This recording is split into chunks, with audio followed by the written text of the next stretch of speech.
What's up, guys? Welcome in to Win Daily Sports brand new video on NFL Preseason DFS. So today we're going to be going over some general strategies and tactics on how to successfully play and win in NFL Preseason DFS. What you'll find is that it is a little bit different than playing in the regular season, where you can actually focus a little bit more on players. For NFL Preseason DFS, you need a much more different approach. But I'm excited, to be back on that football grind. I know everybody else is, excited to get back on that DFS grind. And now that we got the training camps that started last week, and we got, the rest of them starting this week, it means it's time. It's time for us degenerates to get back at it. So I'm excited for NFL preseason. Let's go. So the first thing I'm going to point out about the NFL preseason, especially when it comes to DFS, is roster construction. And I referred to roster construction in one of the previous articles I wrote and even the previous video that I did. But the thing about the preseason, the paradigm that's really important, is that it's not about the players whatsoever. It is 100% about opportunity when it comes to preseason DFS. It's all about who is playing in the games. It has nothing to do with hammering down the player values, because DraftKings and FanDuel, basically all the prices are the same across the board. So choosing the correct players can actually be pretty challenging based on the fact that you have rosters that are 90 guys, and DraftKings and FanDuel don't even necessarily update their rosters to feature guys that are even on the rosters. So you want to check things like OurLads.com. Basically is a depth chart website, is an unofficial depth chart website, but has been pretty good to some other NFL preseason DFS players in the past. One guy in particular who's written about my article about Jeff Lambert, basically states that, he's been using Our Lads rosters for the past 3 years and has really not driven him in any weird way. So he's been good in that scenario. The other thing you really want to pay attention to do is the news. And really talking about, what players are getting hyped up about being talked up, about being playing in that game, whether it be from coaches, whether it be from beat reporters. We saw this with a guy like David Montgomery. Report comes out that, hey, he's going to get a lot of preseason work. The coach has no reason to lie about this. There's a reason he's saying David Montgomery's getting a lot of work in the preseason, so you can feel confident that when you play a guy like David Montgomery, he's going to get touches, whether it's with the starting group or whether it's with the second string. He's a guy that's going to see work in the preseason, and he's a pretty good player. So when you combine the two, when you can combine opportunity with playing skill, that's going to give you a positive result. Remember, you want the opportunity. 10 to 12 touches from a scrub is way better than 2 touches from an elite player. And oftentimes, this information is very close to kickoff. So it's very important that you go to my article and you subscribe to the Twitter list that I've laid out for you that will help you get into the best touch and best information with these beat writers and reporters and some of these kind of insider information where you can figure out, okay, like who's going to be active in this game, who is going to play. So those lists you can find on the article that is up on windailysports.com. So make sure you go check that out. Again, Jeff Lambert from GoingFor2.com had a great list, and also John Paulson of 4for4.com also had a great list. And you can find both those lists on my article on windailysports.com. So now going back to the preseason, DFS roster construction, it kind of breaks out in different parts depending on which week of the preseason it is.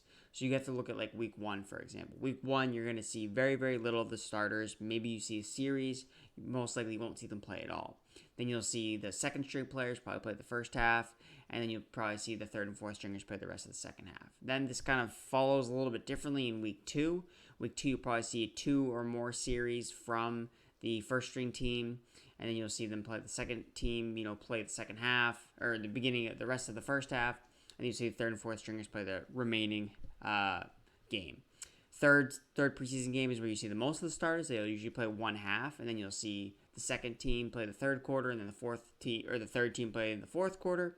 And then in the fourth week of the preseason, basically what you're going to see is you're going to see absolutely 0 starters, and it's going to be all those third and fourth string players that are really vying for roster spots. Or, in the rare occurrence that we get a player that basically teams are trying to showcase, potentially for a trade or something along those lines. But it's also really important, when looking at starters, because there are some coaches, it's important to look at coaching history, essentially.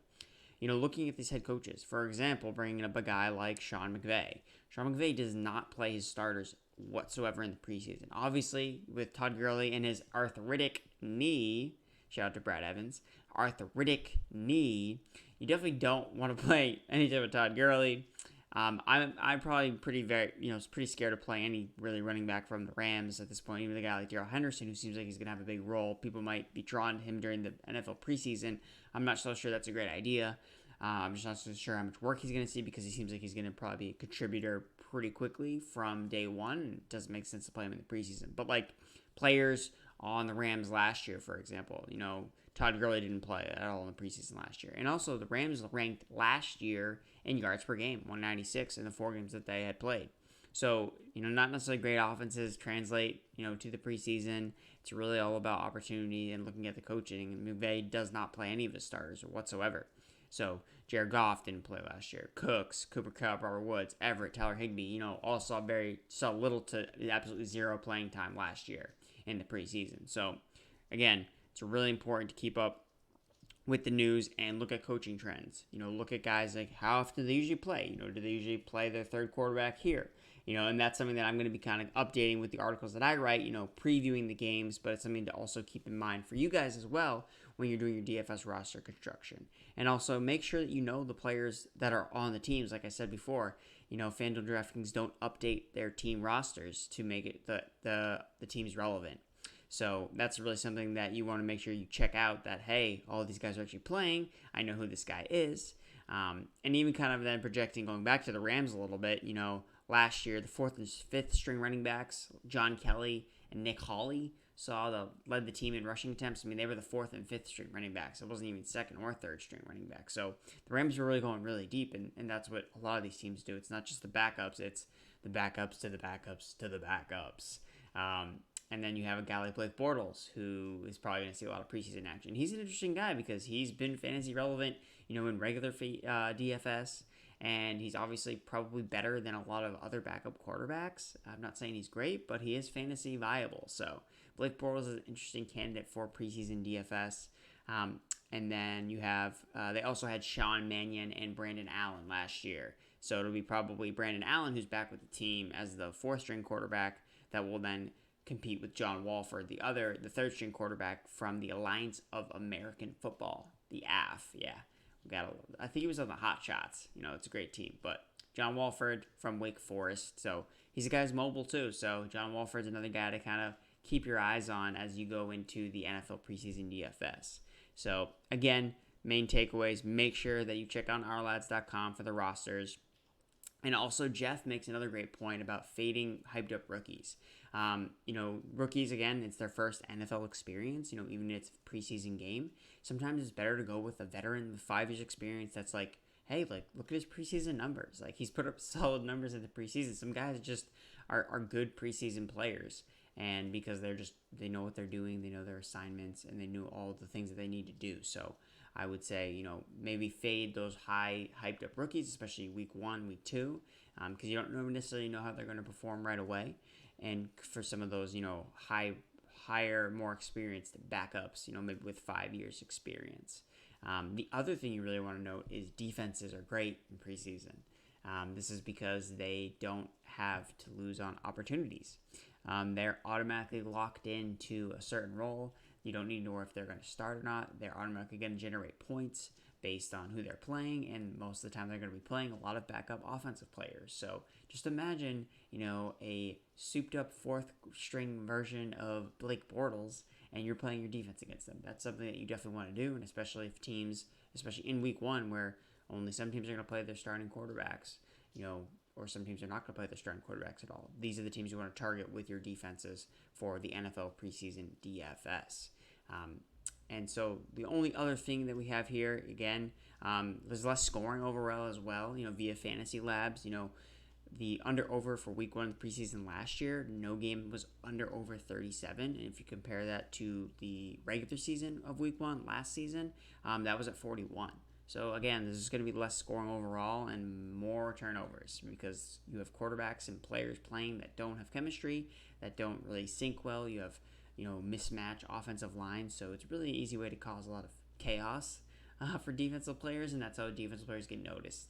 And that's how you make a roster. You make splash plays. So, defensive players, special teams players are looking to strip the ball, get sacks, get fumbles, interceptions, because that's how the coaches notice them. That's how they make the team.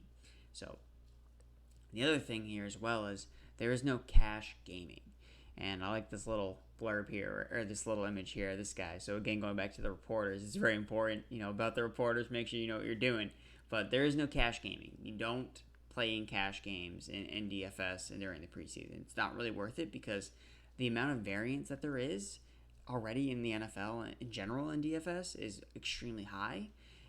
It just gets even higher. It's tenfold in the preseason. We're going based off of these reporters like Kermit the Frog. We're going based off these reporters to basically get an idea of what's going to happen to these players and where their opportunity is, but they may not be right. They're at the end of the day, they're not the coaches, so we're going off based off their knowledge, and they could be totally wrong about something, and they could totally kind of go us in the wrong direction. So that's why it's best to play GPPs, because a lot of the times, if you're just playing with a little bit more information than some of these other players, then you're going to get that edge. A few nuggets again from Fantasy Labs on the Action Network. This is kind of reasons why to keep your bankroll in tournaments. They've seen inactive players have double-digit ownership very often, and this is just because casual fans are too uninformed. They're not making switches right before, and that's the other thing as well. You want to make sure that you are kind of updating those beat reporter lists 30 minutes before the game, 25 minutes before the game, because this is when news breaks. If this guy's inactive. That way you can pivot quickly and put some guy in that is going to get more opportunities. It can be simple as, X player is inactive, Y player looks to take over in the snap share. Okay, you can make that change, whereas 30% of the people you're competing against may not make that decision. So that's one thing right there. And then if you look last year at the Hall of Fame showdown slate, which is something I'll be talking about in the upcoming weeks, showdown slate specifically on DraftKings.